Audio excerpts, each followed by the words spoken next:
My name is Marcus, and welcome to Servant King.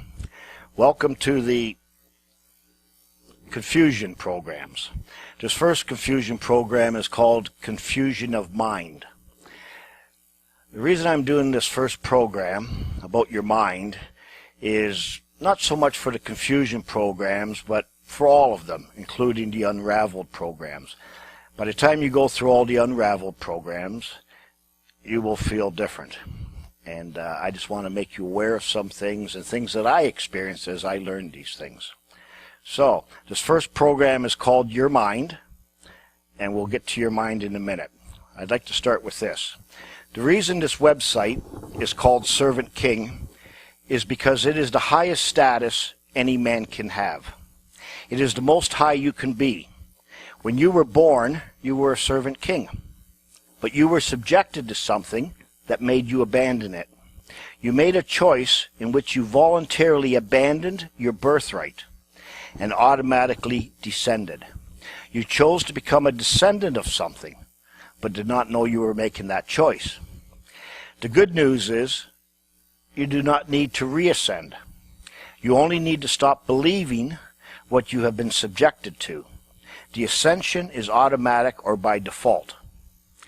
Now, my programs are not a bunch of discoveries that add to confusion and leave you hanging as what you should do. No, I will be giving you the solution in the Unraveled programs. But whether you take it and act on it will be your choice. Just as you have already made a choice by taking something and acting on it, which resulted in the loss of all your property. You now will need to make a new choice. Now, I'm not going to beat around the bush here. I'm going to make some statements up front. Unbelievable statements. First, if you are a member of any country, then you own no property. It's just not possible. If you own no property, then you practice the occult.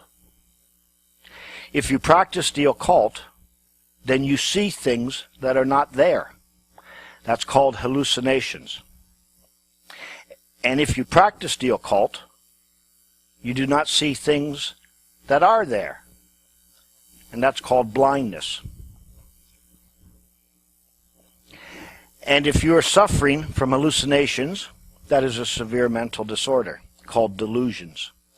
And if you are suffering from blindness, you just need to open your eyes. So, if you are a member of any country, you are suffering from hallucinations, and that is a severe mental disorder, you are delusional. Now, that's quite a statement to make, isn't it? But being the nice man I am, I prefer to call it confusion.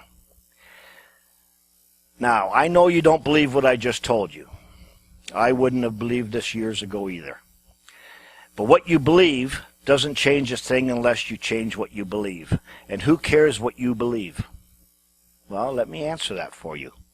The answer is those who rely on what you believe to pull off the greatest swindle ever. Those who go to great lengths to be sure you will never reclaim your birthright. We were all born with a birthright.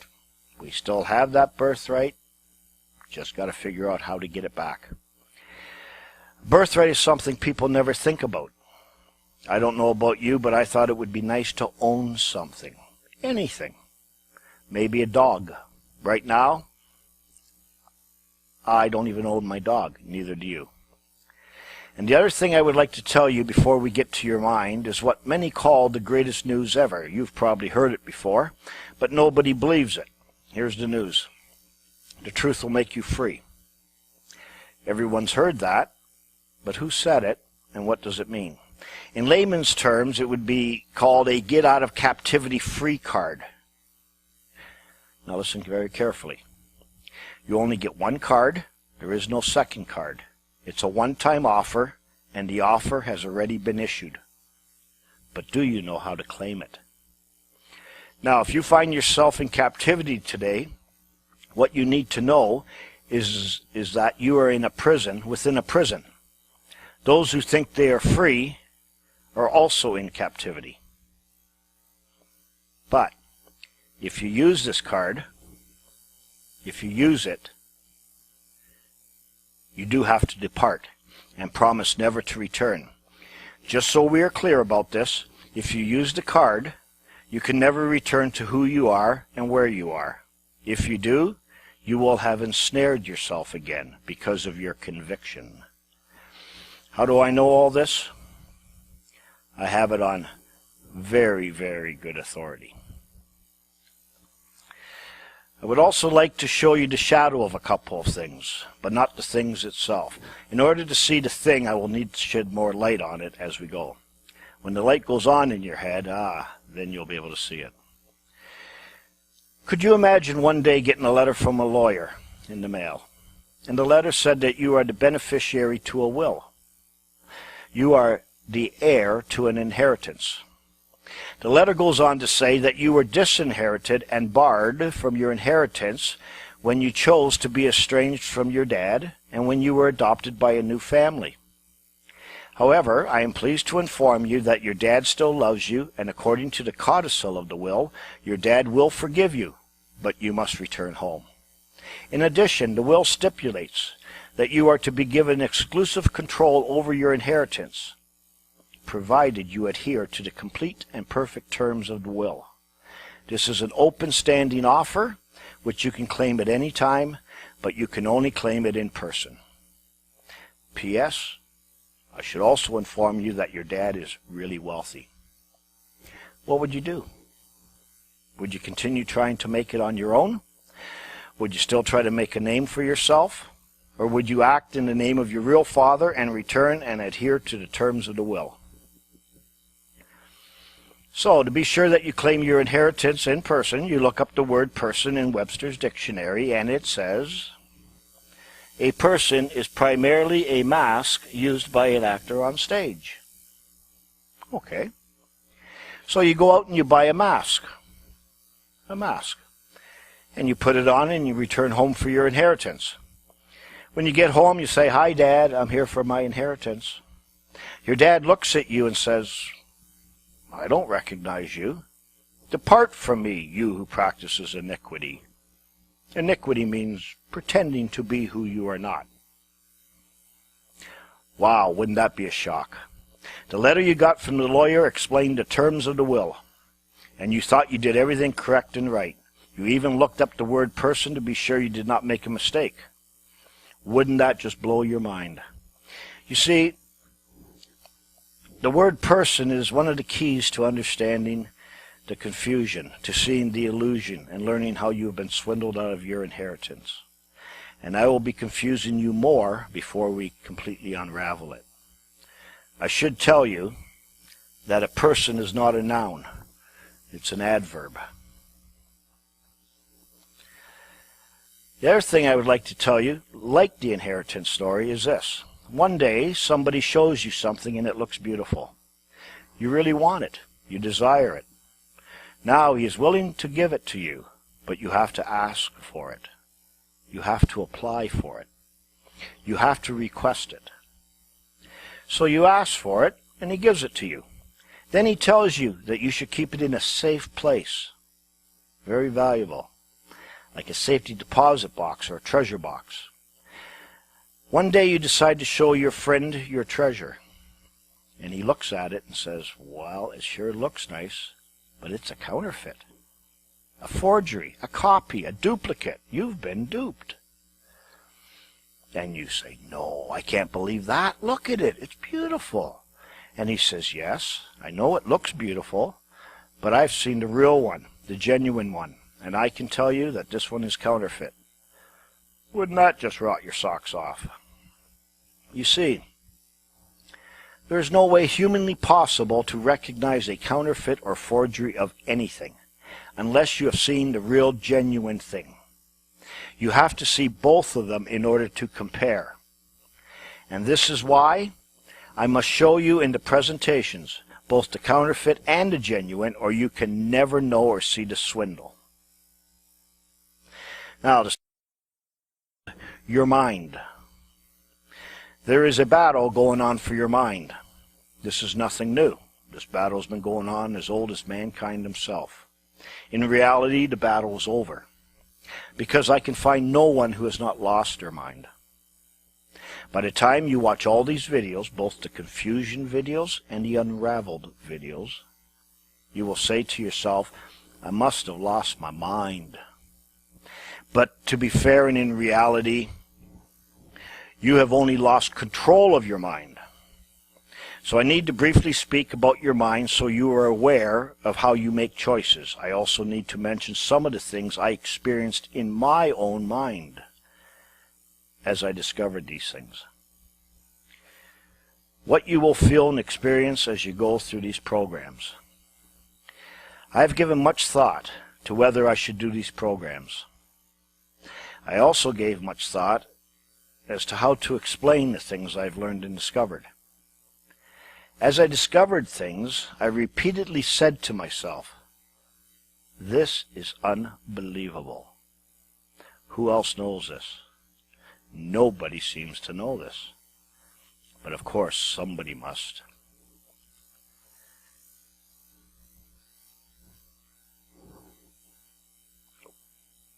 What makes the unbelievable believable is the evidence, the facts, and the proof. Proven facts become knowledge. If I were to just give you what I've learned without laying a foundation, people would take it, run with it, maybe for the right reasons, maybe for the wrong reasons, and could end up hurting themselves. It's best to act when the confusion is gone. You see, the law is a very serious thing. In other words, if you are involved in something that is bad, you'd be best to get out of it before you criticize it. Someone may hurt you. That's just a prudent warning. You see, these things I learned came to me slowly over many years. You will need time to absorb and grasp these things. You will need time to think a little bit more, until you can clearly see them, understand them, feel them, and live them. Knowing something to be true without the why is not knowledge at all. That is just believing someone who told you it is true. Belief is not knowledge.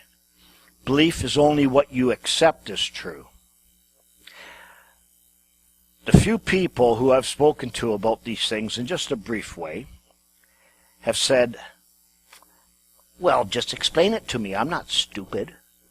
And I can hear a sarcasm, a discomfort in their voice, because I just told them something that they know is true, but they don't know why, and that makes them feel uncomfortable. Deception has nothing to do with being stupid. It has to do with mind control in ways that we are all subject to. As we go through these programs, you will experience an emotion of frustration and confusion. You may feel a betrayal of something that you hold dear and sacred, like losing the love of something really great. Your first reaction may be to reject what you are learning and think it is crazy. If you are human, this is normal. Your mind has been controlled in ways to make you react to things which are contrary to your beliefs. You will feel uncomfortable. You may feel angry, maybe even towards me. You may reject what I present, but ultimately you should feel deceived. Why did nobody ever tell me this? And I'll be answering that question also as we go along. And if and when you grasp these things, you will feel fear and scared to act upon what you know to be true.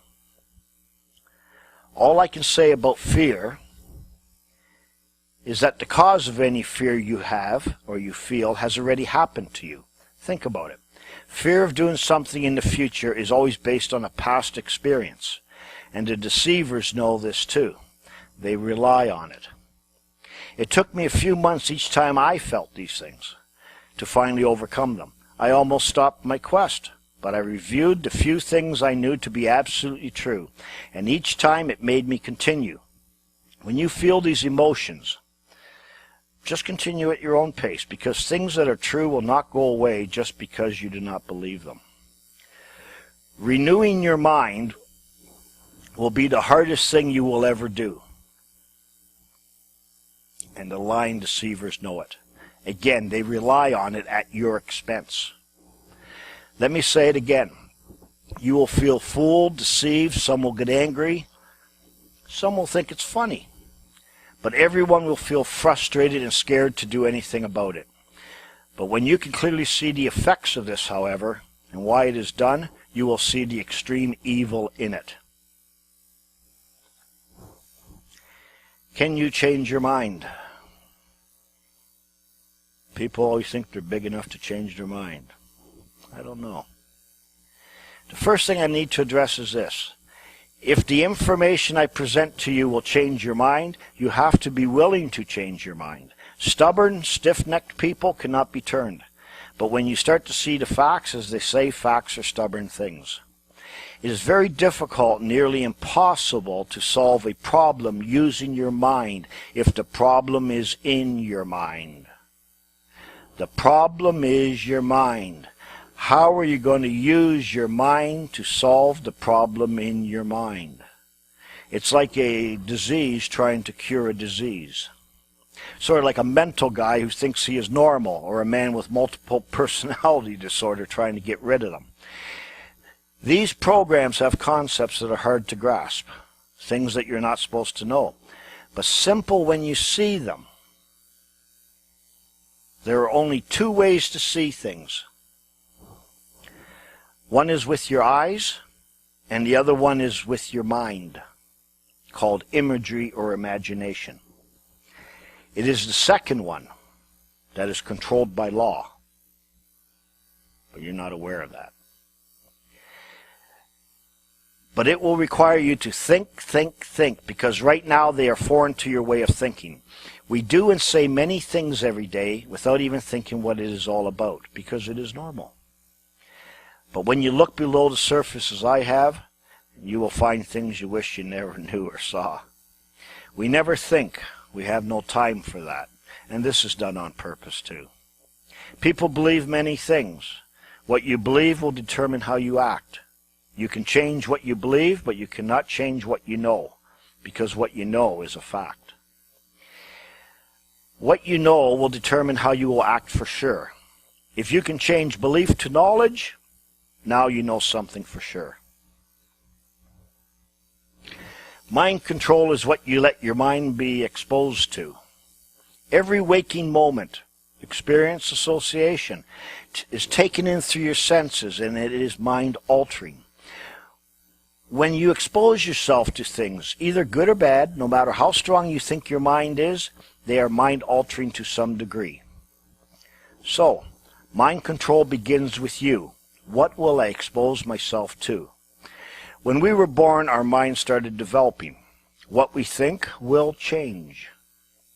When things are done to your mind for your own good, that is good mind control, but it is still mind control.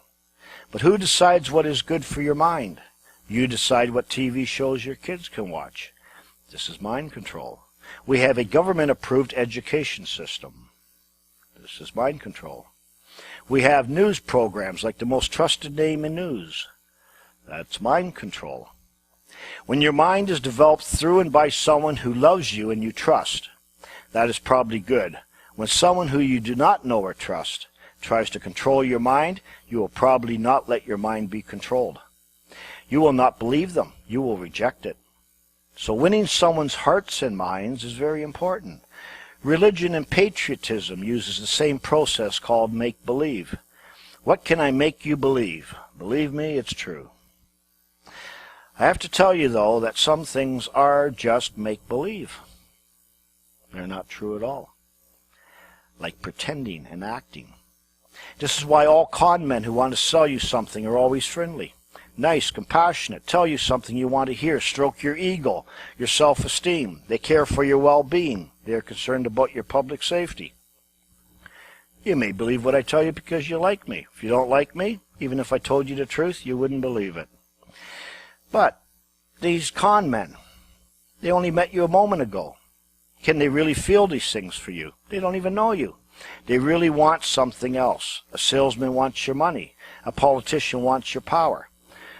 When knowledge is purposely put in your mind or purposely kept from your mind, that is also mind control.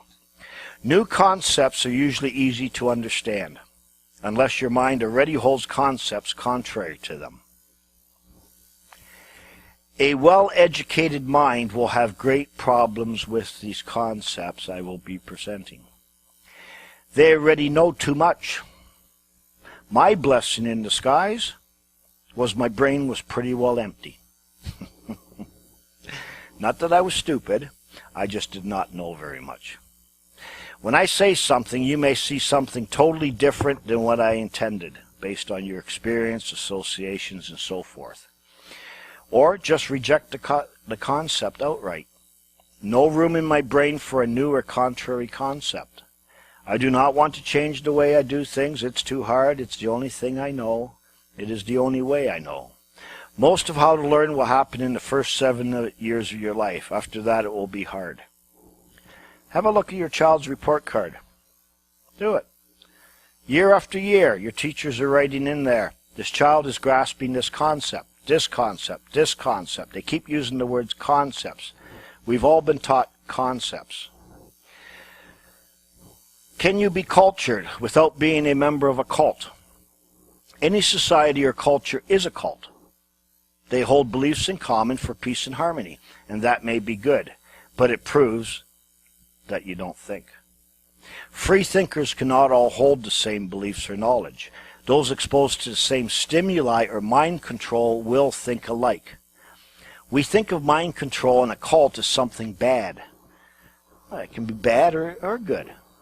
It's just what will you expose your mind to, and that requires you to think. Common sense is just what everyone does. Monkey see, monkey do, common sense. Explaining my discoveries to you will be, for me, like speaking to a cult. But you do not think you are a member of a cult. This is the genius of the occult. It is hidden and hard to see. I will show you something to be true, and you'll be able to see it. But you will try to reject it or ignore it because of your long-held beliefs. I just want you to think about this and keep it in mind when you feel yourself feeling uncomfortable or ready to reject something. You have absorbed many things over your years because of your beliefs, trust, patriotism, loyalty, love, vanity, jealousy, greed, lust, fear. These are the human motivators. These motivators will make you act one way or another, and they all come from your mind. Remember what I said early on. Overcoming a mind problem with your mind is very difficult, almost impossible. I would like you to prove me wrong. In the next video, next program, I will begin my story. I have a story. I will show you what caused me to wake up from my dream. My story reveals my confusion, my lack of knowledge, but is foundational to all the programs. So, in the next video, let's get confused together. Till then, my name is Marcus.